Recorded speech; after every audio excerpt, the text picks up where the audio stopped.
അങ്ങനെ രേണും അഭിലാഷും കൂടി കുറച്ചു നേരം മുമ്പാണ് പൊരിഞ്ഞ അടി നടന്നത്. കഴിഞ്ഞിട്ടില്ല, നടന്നുകൊണ്ടിരിക്കുവാണ് ലൈവില്. രേണുവിന് തലവേദനയാണ്.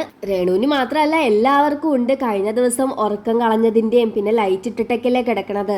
രാത്രി നമുക്ക് ലൈവില് ഇരുട്ടായിട്ടാണ് കാണുന്നതെങ്കിലും അവർക്ക് ഫുൾ ടൈം ലൈറ്റ് ഓൺ ആയിരിക്കും. അപ്പൊ അങ്ങനെ കിടക്കുമ്പോ എന്തായാലും സ്വാഭാവികമായിട്ടും തലവേദനയൊക്കെ പിടിക്കാൻ ചാൻസ് ഉണ്ട്. പിന്നെ ഫുഡും പ്രോപ്പർ അല്ല. അങ്ങനെ ഇപ്പൊ ബിഗ് ബോസ് ഹൗസിൽ രേണുവിന് തലവേദനയാണ്.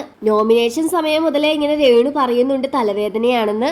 നോമിനേഷൻ നടന്നുകൊണ്ടിരുന്ന സമയത്ത് രേണു ഇങ്ങനെ അനീഷിനോട് പറഞ്ഞു തനിക്ക് തലവേദനയാണെന്ന്. അനീഷാണെങ്കിലോ നോമിനേഷൻ കഴിഞ്ഞ ഉടനെ തന്നെ അത് ഹൈലൈറ്റ് ചെയ്തു. അതേസമയം ഷാനവാസിനും തലവേദനയുണ്ട്. ഷാനവാസിന്റെ തലവേദനയ്ക്ക് എന്താ വാല്യൂ കൊടുക്കാണ്ട് രേണുവിന്റെ തലവേദനയ്ക്ക് മാത്രം വാല്യൂ കൊടുക്കുന്നേ?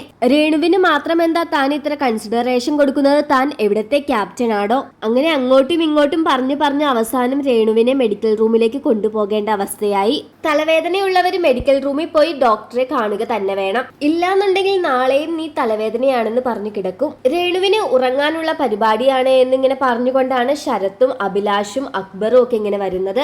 അങ്ങനെ അവസാനം ക്യാപ്റ്റനായ അനീഷ് ക്യാമറയുടെ മുന്നിൽ പോയിട്ട് തലവേദനയുടെ കാര്യം പറഞ്ഞു. രേണുവിനെ എത്രയും പെട്ടെന്ന് മെഡിക്കൽ റൂമിലേക്ക് കൊണ്ടുപോകണമെന്ന്. അപ്പോഴും ഷാനവാസിന്റെ കാര്യം അനീഷ് ബിഗ് ബോസിനോട് പറഞ്ഞിട്ടില്ല.